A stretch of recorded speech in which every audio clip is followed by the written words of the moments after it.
wabarakatuh. Yang terhormat Bapak Ibu penguji uji kinerja PPG dalam jabatan tahun 2023. Perkenalkan, saya Sri Kusmayati. Saat ini saya tercatat sebagai mahasiswa PPG dalam jabatan kategori 1 angkatan 2 kelas 003 jurusan biologi di LPTK Universitas Siliwangi Tasikmalaya, Provinsi Jawa Barat. Hari ini Senin 4 Desember 2023 saya akan melaksanakan kegiatan praktek pembelajaran dalam rangka penilaian uji kinerja di unit kerja saya, yaitu di SMKS Hikmah Banjar.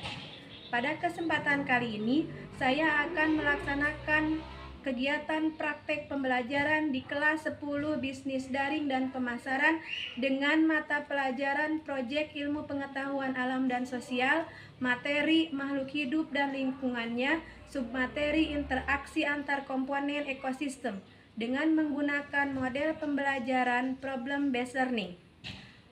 Mohon saran dan masukan dari Bapak Ibu untuk perbaikan pembelajaran ke depannya agar dapat memberikan yang terbaik untuk peserta didik. Wassalamualaikum warahmatullahi wabarakatuh.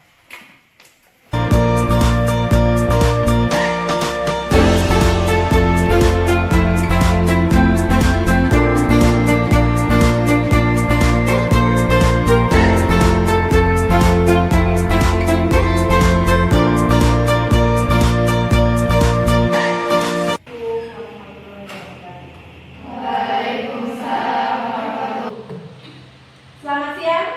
Siang. Apa kabar hari ini? Alhamdulillah baik. Baik, sebelum memulai pembelajaran, alangkah baiknya kita berdoa terlebih dahulu. Silakan salah seorang untuk memimpin doa. Sebelum belajar, mari kita berdoa terlebih dahulu. Doa dimulai.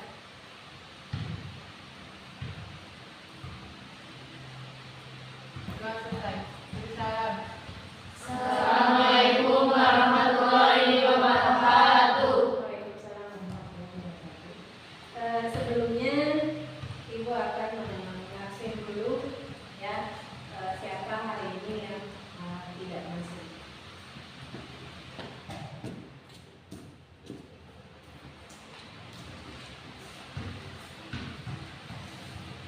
Anissa Fatmawati, Dea Agustin, Hadir. Dea Agustin sakit. Elsa Tika Nur Alia, Herawati, Hadir. Muhammad Radit, Hadir. Nina Rahmawati, Putri Hidayat, Hadir. Rahmadita, Sawitri, Selawati, Hadir. Sofi Masturo, Sri Rahayu, Tanya, Tanti, Tia, Vanessa, Yesi Sundari. Ya, kita melakukan asliking dulu. Aslikingnya tentang menyambung kata atau sambung kata. Ya, sebelumnya diberikan contoh dulu. Ya, misalkan, ya sambung kata dimulai dari Ibu, misalkan ayam. Elsa, lanjutkan. Ayam. Memek. Lanjut ke Putri. Sawitri. Selawati. Nah, kita lanjut ke pretest terlebih dahulu, ya. Seperti biasa Ibu akan membagikan linknya pretest. Diberi waktu 5 menit.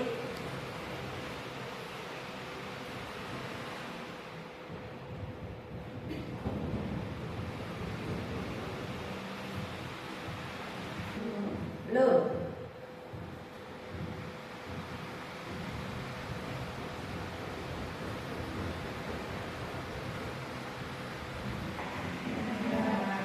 Sudah ya, disimpan dulu jawabannya ya. Kita lanjutkan ya. Adapun tujuan pembelajaran hari ini yaitu peserta didik melalui tayangan PowerPoint bisa mendeskripsikan konsep dari ekosistem dengan benar.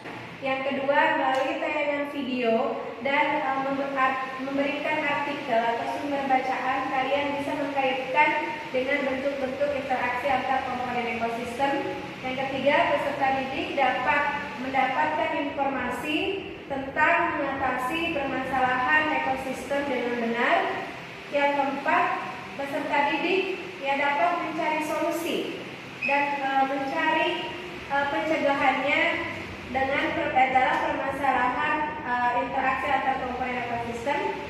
Dan yang terakhir, peserta didik dapat mengkomunikasikan dengan rasa percaya diri dan penuh rasa tanggung jawab. Itu adalah tujuan pembelajaran yang akan kita laksanakan pada pembelajaran hari ini. Adapun pemahaman bermakna dari pembelajaran hari ini, manusia sebagai makhluk hidup tidak bisa hidup sendiri. Kita berinteraksi dengan makhluk hidup yang lain, dengan hewan, dengan tumbuhan, kita saling mempengaruhi. Contohnya dalam memperebutkan makanan, dalam mencari tempat tinggal, bahkan sampai dengan memperebutkan pasangan untuk melangsungkan kehidupannya dan nantinya akan menghasilkan keturunan. Itu adalah bentuk interaksi antar komponen ekosistem, makhluk hidup dengan makhluk hidup dengan lingkungannya, makhluk hidup dengan benda mati. Itulah mengenai pemahaman bermakna pada pembelajaran hari ini. Sebelumnya, sebelum pada proses pembelajaran, ada beberapa pertanyaan yang akan Ibu sampaikan. Kamu tentunya memiliki interaksi dengan makhluk hidup yang lainnya, yaitu dengan hewan, dengan tumbuhan, dan ada interaksi dengan makhluk tak hidup atau makhluk abiotik. Apa yang kalian ketahui atau jenis interaksi yang sudah kalian ketahui? Sebutkan jenis interaksi yang kalian lihat. Jenis-jenis interaksi antar komponen ekosistem. Simbiosis, predasi, netral, dan ada mutualisme, parasitisme, dan parasitisme. Antar komponen ekosistem. Di sini Ibu akan menayangkan video terlebih dahulu mengenai interaksi antara komponen ekosistem.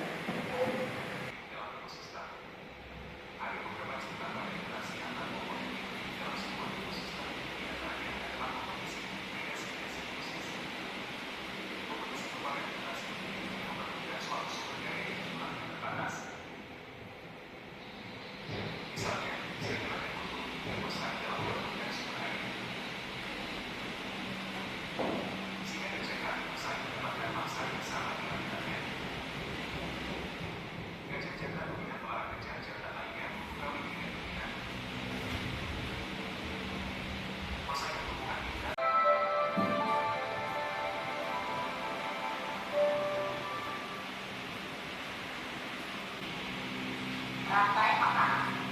Rantai makanan merupakan sebuah peristiwa makan dan dimakan antara sesama makhluk hidup dengan urutan tertentu. Perhatikan gambar berikut. Gambar ini merupakan contoh rantai makanan dan kalian bisa melihat di sini mulai dari produsen. Pemaparan materi yang terdapat atau yang Ibu sudah buat menggunakan PowerPoint atau PPT. Jadi hubungan timbal balik atau tidak ada suatu interaksi di dalamnya, maka keseimbangan antar ekosistem itu tidak ada atau tidak akan terjadi keseimbangan antar komponen ekosistem. Apa yang dimaksud dengan interaksi antar komponen ekosistem? Interaksi antar komponen ekosistem merupakan hubungan timbal balik antara makhluk hidup dengan lingkungannya, komponen biotik dan komponen abiotik yang terjadi dalam suatu ekosistem. Kategori dari interaksi antar komponen ekosistem ada dua kategori, interaksi ekosistem. Interaksi antar komponen ekosistem yaitu interaksi antar komponen biotik dan interaksi antar komponen komponen abiotik. Kategori interaksi antar komponen biotik. Ada yang disebut dengan netralisme, ada yang disebut dengan komensialisme, ada yang disebut dengan predasi, dan ada yang disebut dengan kompetisi. Yang komensialisme itu masuknya dalam simbiosis. Ya, netralisme adalah hubungan antara dua makhluk hidup, ya, di mana keduanya tidak saling mempengaruhi. Ya, contohnya ayam dengan kambing, ya, terus kucing dengan anjing, ya. Tapi kalau kucing dan anjing nantinya bisa terjadi predasi, ya, meskipun tidak semuanya anjing dan kucing seperti itu. Yang kedua, kompetisi. Kompetisi ini merupakan, ya, interaksi antara dua makhluk hidup. Biasanya dalam kompetisi ini rata-rata memperebutkan suatu makanan, ya. Biasanya terjadi pada makhluk hidup atau hewan yang makanannya sama, misalkan kerbau dengan sapi, kambing dengan domba, ya. Selanjutnya simbiosis. Simbiosis adalah bentuk hubungan simbiosis mutualisme, ada simbiosis komensialisme, dan ada simbiosis parasitisme. Yang terakhir, predasi. Predasi adalah pola interaksi di mana hewan yang satu, ya, akan memangsa hewan yang lain, ya. Jadi si predator akan memangsa hewan yang lain, terutama hewan yang dimangsanya. Biasanya kalau predator atau predasi banyak terjadi di hutan. Selanjutnya, sebutkan macam-macam simbiosis yang kalian ketahui, ya. Simbiosis yang kalian sudah ketahui yaitu ada 3 macam: mutualisme dan parasitisme. Simbiosis mutualisme, hubungan antar dua makhluk hidup, ya, yang kedua-duanya saling menguntungkan atau kedua-duanya diuntungkan. Contohnya ada lebah dengan bunga, kupu-kupu dengan bunga, yaitu contoh dari mutualisme. Yang kedua, simbiosis komensialisme. Ini hubungan antara dua makhluk hidup di mana yang satu diuntungkan tetapi yang satu tidak merasa diuntungkan dan juga tidak merasa dirugikan. Ya, contohnya burung jalak dengan kerbau. Ya, kenapa burung jalak dengan kerbau? Jadi si burung jalak itu, ya, mengambil kutu dari si kerbau untuk dijadikan makanannya. Tetapi bagi kerbau tidak merasa rugi dan juga tidak merasa diuntungkan karena tidak ada burung jalak pun kerbau tidak merasa terganggu oleh si kutu. Ya. Simbiosis yang ketiga yaitu simbiosis parasitisme, di mana simbiosis parasitisme itu hubungan antara dua makhluk hidup, ya, yang salah satunya merasa dirugikan, ya. Jadi kalau yang parasit ini salah satu memang diuntungkan, ya. Contohnya nyamuk menggigit manusia, ya. Terus nanti virus kanker yang ada di dalam tubuh manusia, benalu yang ada pada pohon mangga, ya. Terus tumbuhan tali putri yang ada pada tumbuhan bunga atau tumbuhan semak-semak yang nantinya akan merusak kehidupan dari makhluk hidup inangnya. Selanjutnya, interaksi antar komponen abiotik. Contohnya terlihat pada interaksi intensitas cahaya matahari dengan suhu dan kelembapan. Semakin tinggi intensitas cahaya matahari, maka suhu udara makin meningkat. Sebaliknya, jika intensitas cahaya matahari turun, ya udara juga tidak begitu panas, ya, dan kelembapan udara juga nanti menurun. Begitu pula sebaliknya, ya. Itu tentang interaksi antar komponen abiotik. Selanjutnya, yang nanti akan kalian bahas dalam diskusi kelas itu, bagaimana pengaruh faktor abiotik air terhadap kehidupan organisme. Itu yang pertama. Apakah yang akan terjadi jika dua spesies mencari makanan yang sama? Terus menurut Anda apa yang akan terjadi jika pada pohon banyak terdapat benalu? Ya, salah satu didiskusikan nanti oleh kalian. Ya, baik. Itu merupakan pemaparan materi mengenai interaksi antar komponen ekosistem. Sebelum Ibu memberikan permasalahan yang akan dipecahkan nanti oleh kalian, Ibu akan membagi kelompok terlebih dahulu sesuai dengan gaya belajar kalian yang sudah Ibu beri angket ya, dan kalian sudah mengisi. Dari situ Ibu bisa mengetahui ya bagaimana gaya belajar kalian. Yang pertama, kelompok gaya belajar visual. Sri Rahayu, Vanessa, Sofi, dan Selawati. Yang kedua, auditori, Nina, Anissa, Herawati, Elsa, dan Tia. Dan yang terakhir, kinestetik, itu ada Tanti, Rahmadita, Putri, Sawitri, Tanya, dan Yesi. Silahkan kalian membuat lingkaran.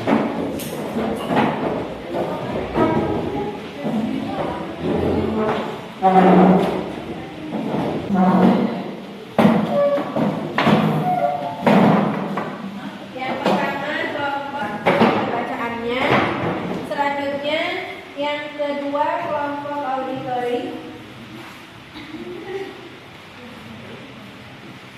dan yang ketiga kelompok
menghisap nektar di bunga membuat serbuk sari melekat di tubuh serangga. Serbuk sari ini kemudian akan dibawa ke bunga lain dan serbuk sari tersebut jatuh ke putik bunga lain yang mengakibatkan penyerbukan dibantu oleh lebah ini. Ini menjadikan adanya hubungan saling menguntungkan di mana lebah mendapat makanan dari nektar bunga, sementara bunga terbantu penyerbukannya oleh aktivitas lebah. Apa yang akan terjadi bila salah satu dari organisme tersebut punah. Jika lubang punah, maka bunga tidak dapat melakukan penyerbukan. Sedangkan jika bunga punah, maka lebih tidak dapat memproduksi madu dan tidak dapat memberi makan anak mereka. Solusi untuk menangani kasus ini dan katanya: 1. Melakukan budidaya lebah madu, yaitu dengan batang kayu yang berlubang juga dapat digunakan untuk dijadikan sebagai sarang lebah. 2. Menanam berbagai bunga. Lebah juga suka bunga yang kaya akan serbuk sari seperti bunga daisy, dunia, aster, dan bunga matahari. 3. Menciptakan area kebun bunga yang nyaman. Salah satunya juga menggunakan pestisida pada area kebun. Jangan menggunakan pestisida pada area kebun. Kesimpulan, hubungan lebah dan bunga merupakan contoh simbiosis yang saling menguntungkan atau dikenal juga dengan hubungan simbiosis simpatik mutualisme. Dengan kerjasama dari keduanya, proses pembentukan dari bunga terbantu oleh lebah dan bunga menyediakan makanan sebagai jaringan. Sekian presentasi dari kelompok kami. Mohon maaf apabila banyak kesalahan. Terima kasih.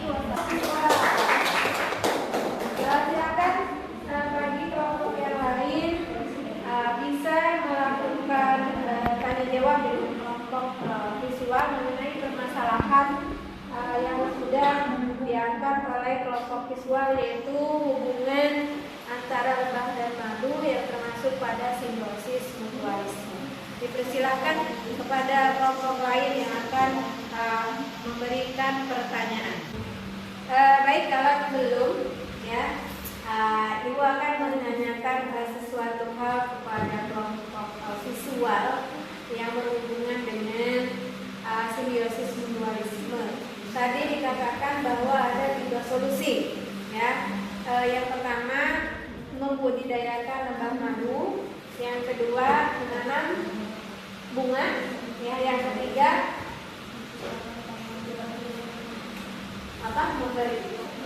menciptakan tempat yang nyaman. Yang akan ditanyakan, menciptakan tempat yang nyaman itu untuk siapa? Untuk lebah, untuk bunga, atau makhluk hidup yang lainnya?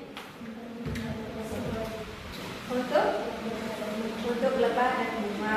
Jadi di situ perlu lahan yang luas, ya, sehingga nanti si lebah dapat mencari tumbuhan untuk membantu dia menyisa atau dia mencari makanan. Tetapi di tempat yang luas dan nyaman itu nanti yang harus ditanami oleh bunga, ya. Jenis bunga yang ditanamnya dalam tempat yang luas itu apa? Bunga yang seperti apa? Bunga matahari boleh, ya. Terus boleh, ya. Sebetulnya tidak hanya bunga matahari dan bunga yang kalian sebutkan, yang penting si bunga tersebut, ya, memiliki warna yang menarik, ya, memiliki mahkota yang besar atau mahkota yang indah, sehingga membuat lebah atau kupu-kupu bisa tertarik dan bisa cari bunganya. Ya, ada yang mau disampaikan untuk kelompok visual? Cukup, ya. Terima kasih, ya, sekali lagi. Assalamualaikum warahmatullahi wabarakatuh. Waalaikumsalam warahmatullahi wabarakatuh. Perkenalkan, nama saya Herawati. Perkenalkan, nama saya Sakita Doaya. Perkenalkan, nama saya Anissa Purwati. Perkenalkan, nama saya Debbie Alia. Perkenalkan, nama saya Mira Fawati.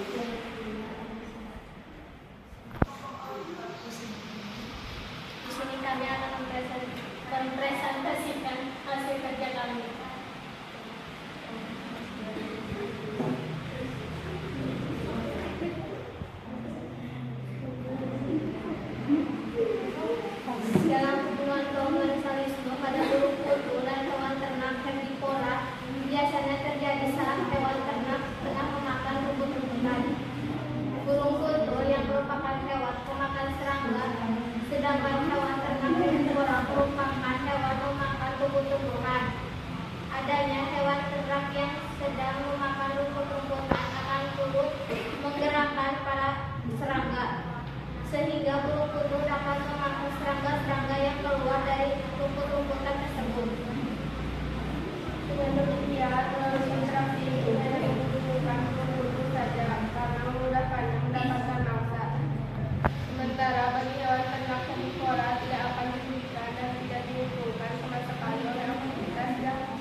Burung kuntul tidak punah, yaitu harus dengan cara dilindungi karena mempunyai peranan penting dalam rantai makanan. Oleh sebab itu, keberadaannya sebagai salah satu komponen keseimbangan lingkungan. Jadi, jika hilang, maka dapat mengganggu kestabilan ekosistem. Kesimpulan, simbiosis komensalisme adalah simbiosis antara dua organisme berbeda dalam bentuk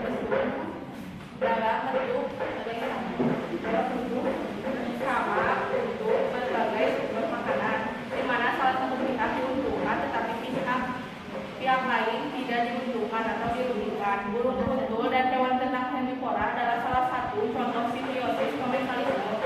Ternyata burung kuntul tidak hanya memakan rumput, tapi burung kuntul juga bisa memakan belalang atau serangga lain. Kelompok visual dan kinestetik, jika ada yang bertanyakan kepada kelompok auditorik.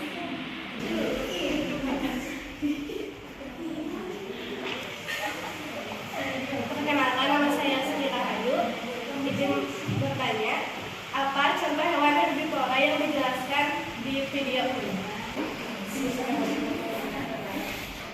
Contoh hewan herbivora yang terdapat dalam video tadi yaitu seperti belalang, ulat, dan macam serangga lainnya.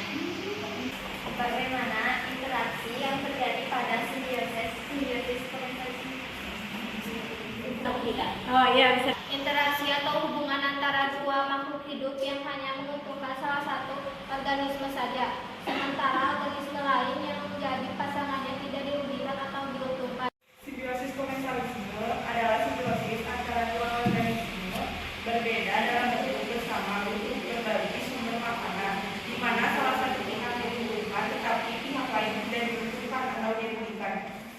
Burung kuntul dan hewan ternak herbivora adalah salah satu contoh simbiosis komensalisme. Ternyata burung kuntul tidak hanya memakan rumput, tapi burung kuntul juga bisa memakan belalang atau serangga lainnya.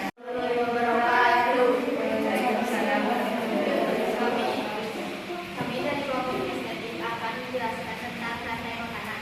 Perkenalkan, nama saya Putri Hidayah, nama saya Tania Marisa Putri, nama saya Rahmadita, nama saya Resi.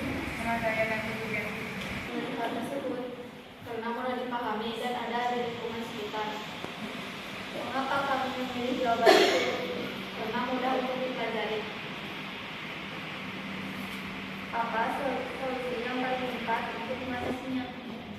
Kebun merupakan ekosistem buatan yang menyebabkan rantai makanan di dalam cukup ketat dengan jumlah makhluk yang hidup berada. Dalam satu rantai makanan terdapat makhluk hidup yang mempunyai peran sebagai produsen, konsumen, dan dekomposer. Hubungan hewan-hewan dan tumbuhan berikut ini membentuk rantai makanan. Unggun adalah produsen pertama dan dimakan oleh belalang. Namun jika terdapat bencana alam berupa kekeringan menyebabkan rumput di kebun akan mati saat rumput mati, tidak ada makan belalang. Tidak bisa makan, oleh sebab itu belalang banyak yang mati dan jumlahnya akan menurun. Atap yang memangsa belalang tidak akan bisa bertahan hidup karena jumlah belalang semakin menurun.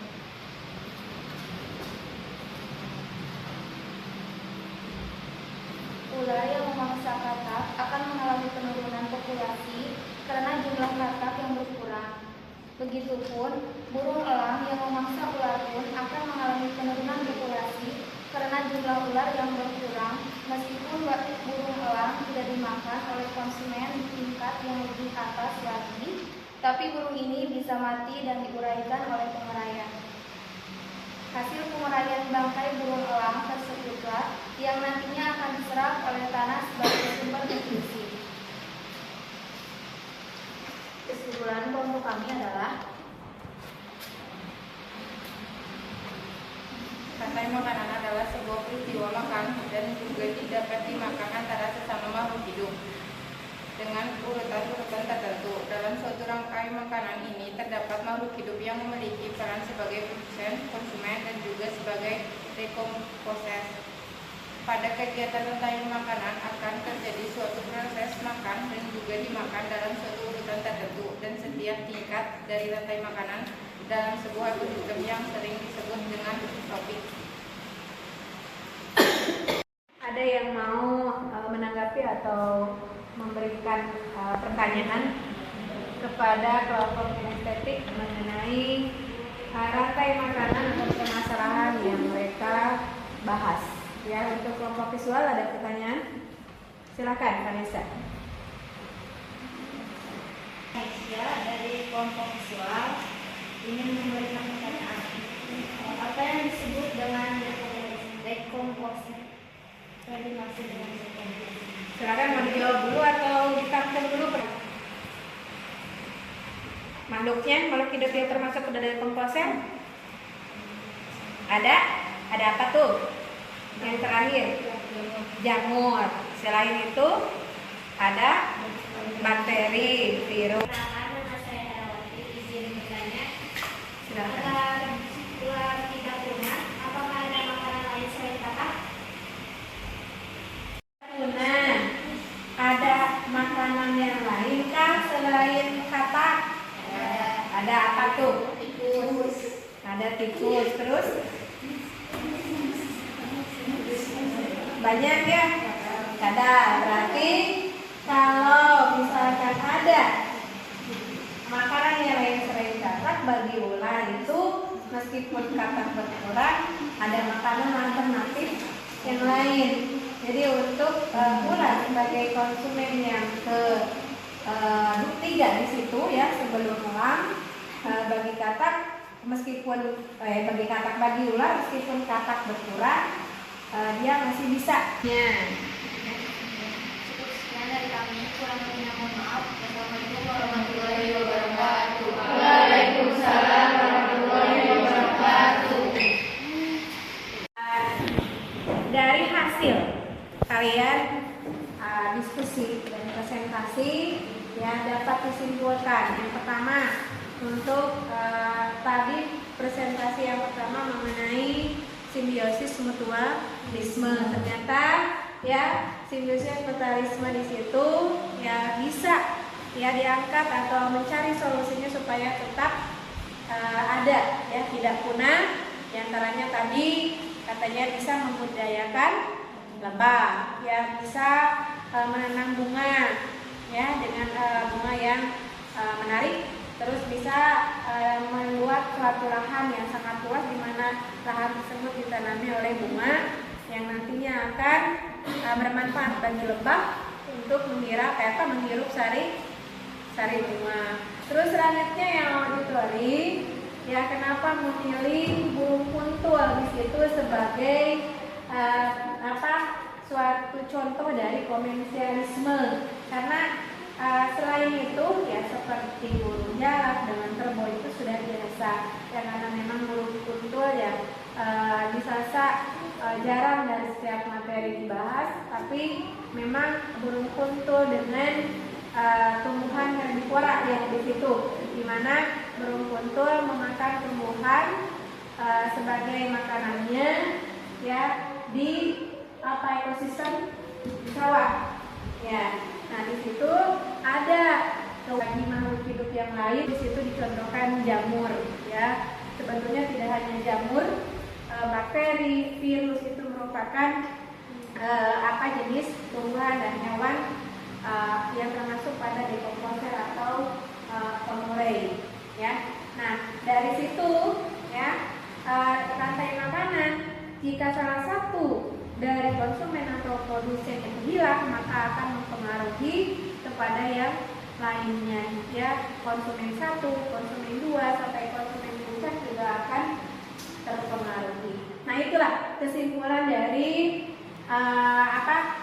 permasalahan yang kalian angkat. Intinya merefleksi dari kegiatan yang dari awal sampai akhir mengenai pembelajaran ini, apakah menyenangkan?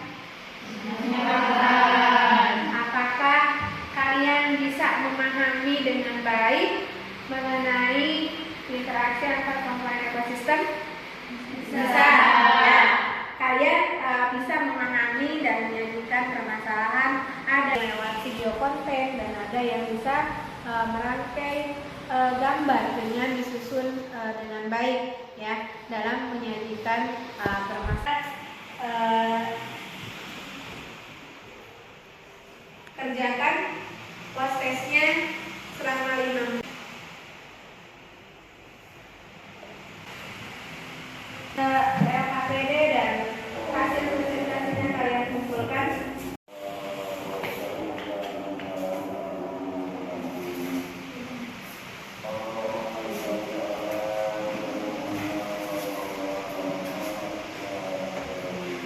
Ya, terima kasih atas perhatiannya.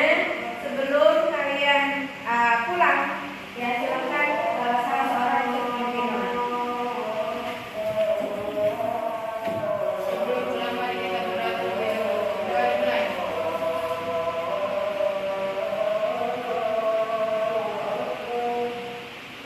Doa selesai. Perkenalkan. Assalamualaikum warahmatullahi wabarakatuh. Waalaikumsalam warahmatullahi wabarakatuh. Untuk tugas berikutnya, ya silakan kalian